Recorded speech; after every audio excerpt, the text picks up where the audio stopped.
Welcome to this edition of Silver Sneakers Boom Muscle.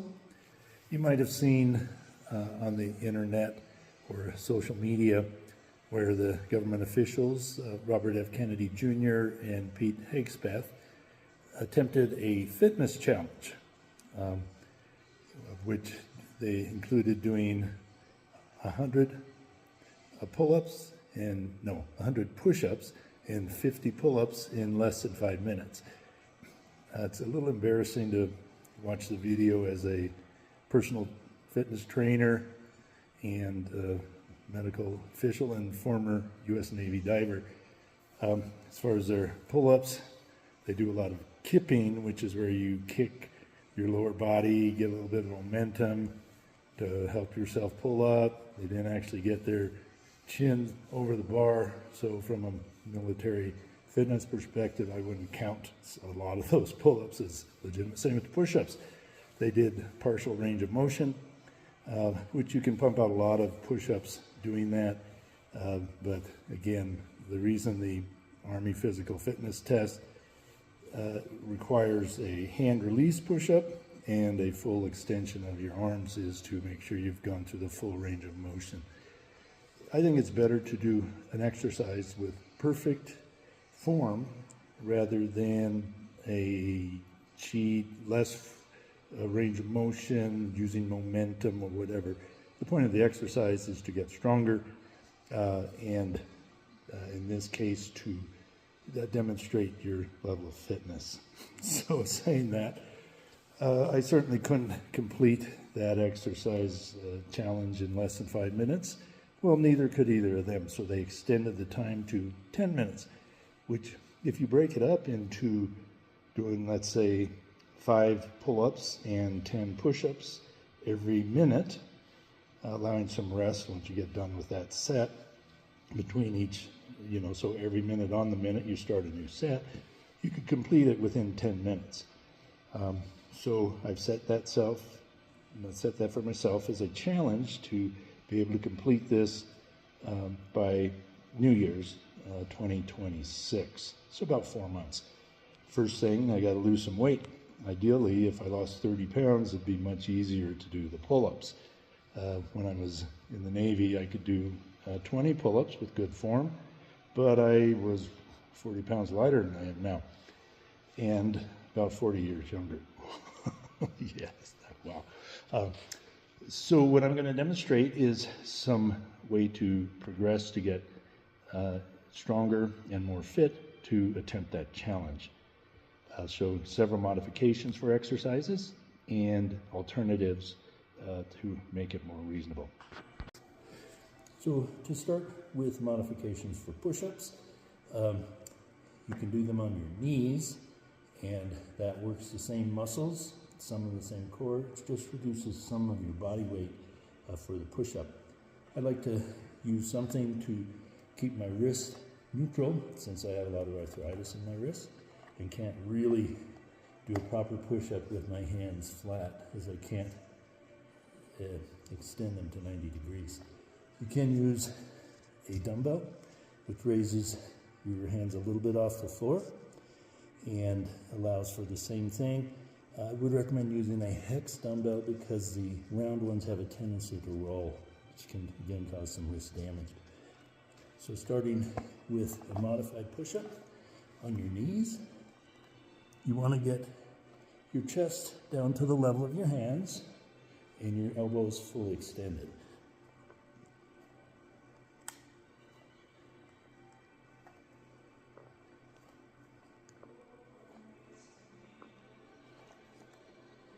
As you're progressing and getting stronger, you can lift your knees off of the floor and do a negative push-up where you lower yourself, but then to get back up, you lower your knees and do that knee push-up.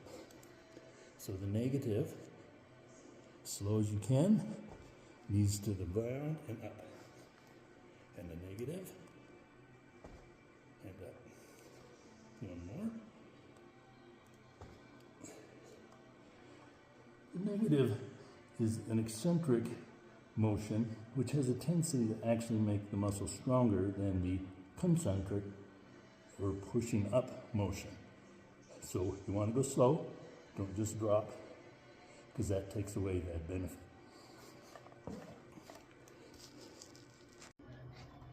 Another modification for push-ups is to do incline push-ups. You can do them against the wall. I don't do that because of the same issues with my wrist. Rather, I like to set up a bar on a squat machine at a certain height, depending on how I'm doing. It might be lower. As you get lower, it's more like a full push-up. Higher, there's less body weight, so it's not as much weight. Put your hands about shoulder width apart and let your elbows out about to the 45 degrees away from the body. Try and get a full extension and then full flexion where your chest touches the bar.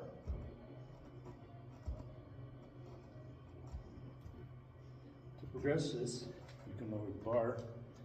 I find that quite cumbersome on this squat rack situation, so rather I'd use a Smith machine.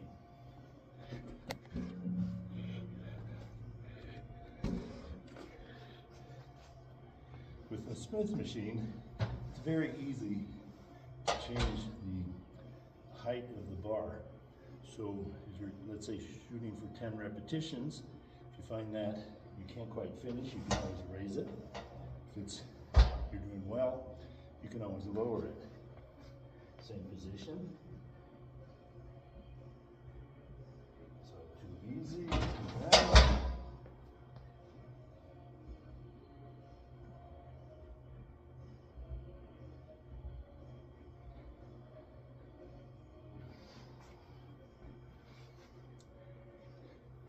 As far as the challenge, if you can do more than 10 push-ups in a row, you have fewer sets to do.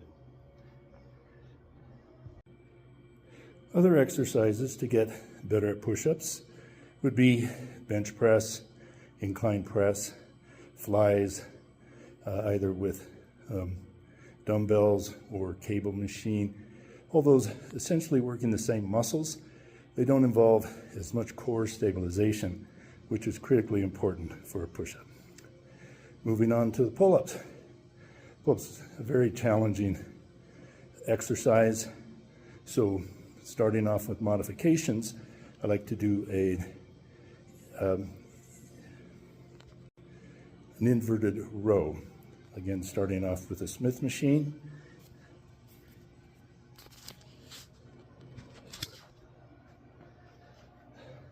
Set it up chest high, then go under the bar. Grab the bar, bring your feet out, do a row.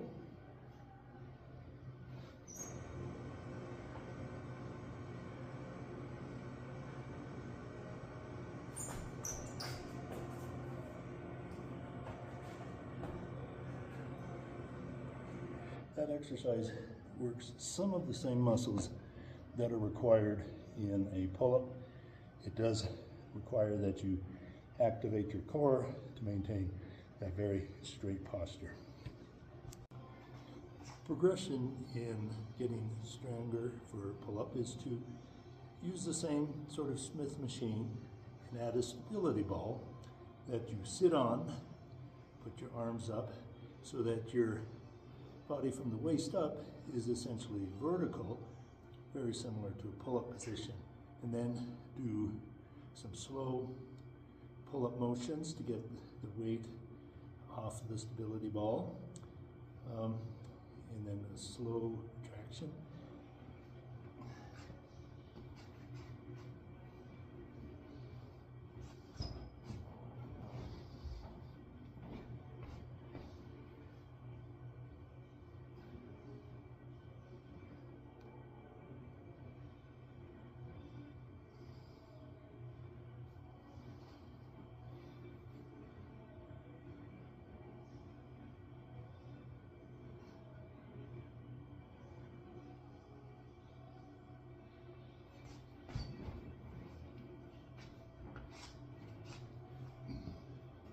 You can remove the ball lower the bar and sit on the floor, this puts you in essentially an L position, which again is, if you do a full pull-up in that L position, is very challenging.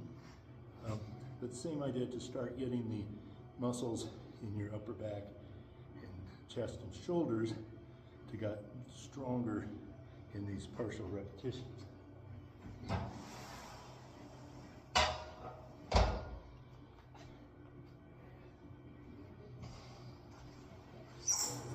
Sit on the floor, put the bar up just to the extent of my reach, and then slowly try and take my weight off of the floor, release my buttocks, leave the heels on the floor at this point.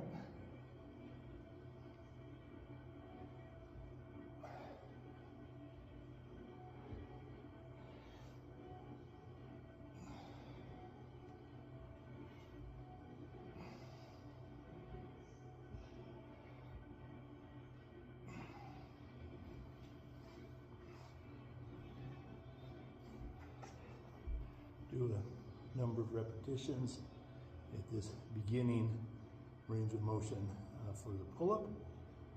I think it's best to do it slowly, start engaging those muscles, training them in this initial movement.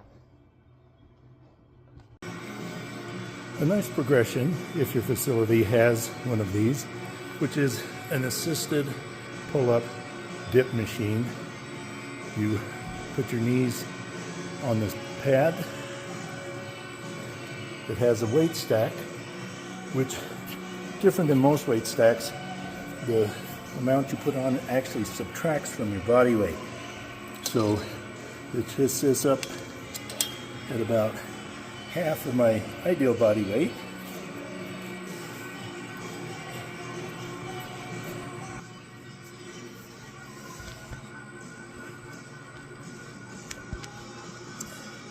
You grab the bars up above. Again, put your weight on the pad.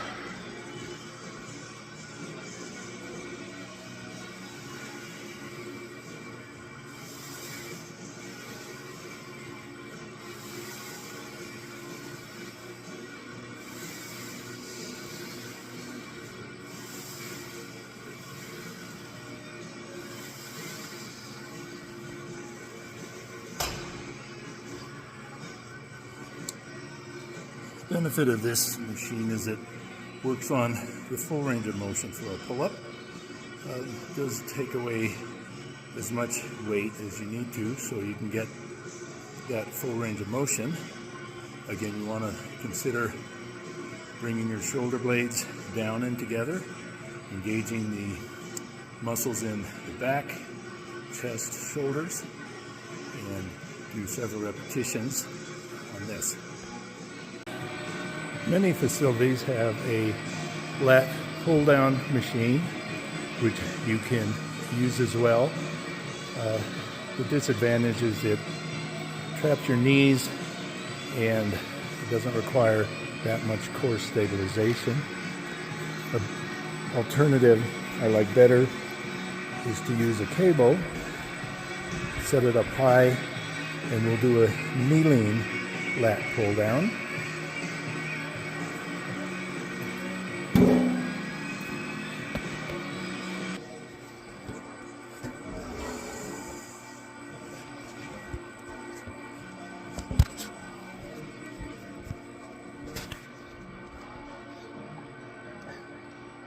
So I have the weight up here, kneel on the mat, pull down in front of the chest.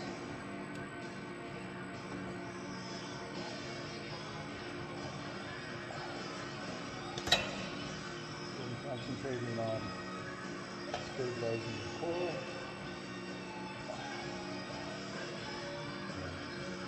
Take the pull with your lats and vertebral muscles.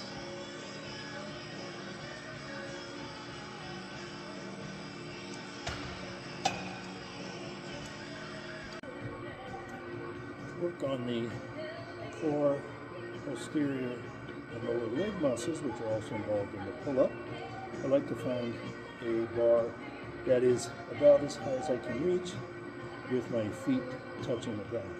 So I do a heel lift, push my balls of my feet strong into the floor, engage my quads and my buttocks.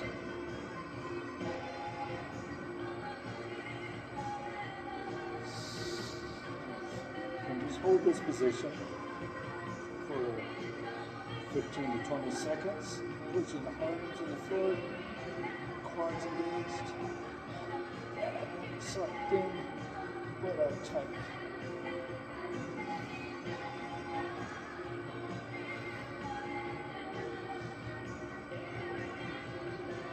If you feel up to it, you can lift your feet off the floor and just do a hang, trying to keep all those muscles engaged.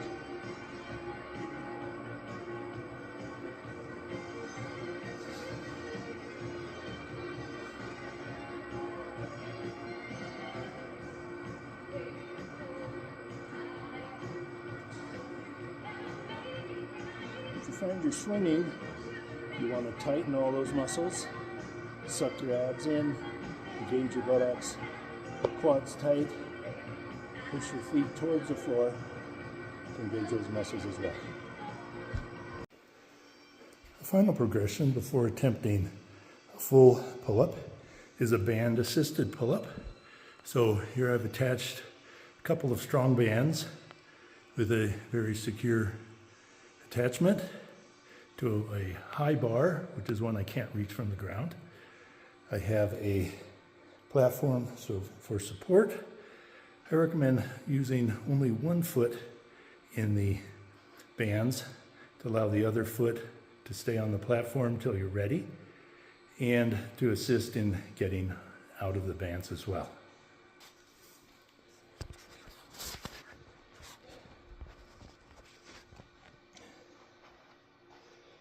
Since we're getting fairly high off the ground, you want to make sure that you have close support, maybe even a partner to spot you. Make sure that you don't fall or have any other difficulty with this version. So, using the bands then to get up on the support. I've got a non-stretchy safety strap here. To get my foot in, I'm going to grab the bar, lift my one foot into the bands, make sure they're under the arch of my foot. You don't want them to slide off either to the front or the back. Then you can put some pressure on the bands, take some of your body weight away. Lift your other foot off, do a hang. Remember to engage those muscles. Pressure, put your feet down, quads, buttocks, abs, and pull up. And down.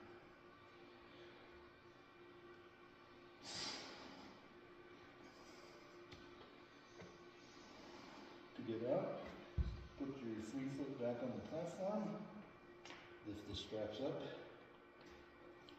disengage, and then be careful coming down off the platform.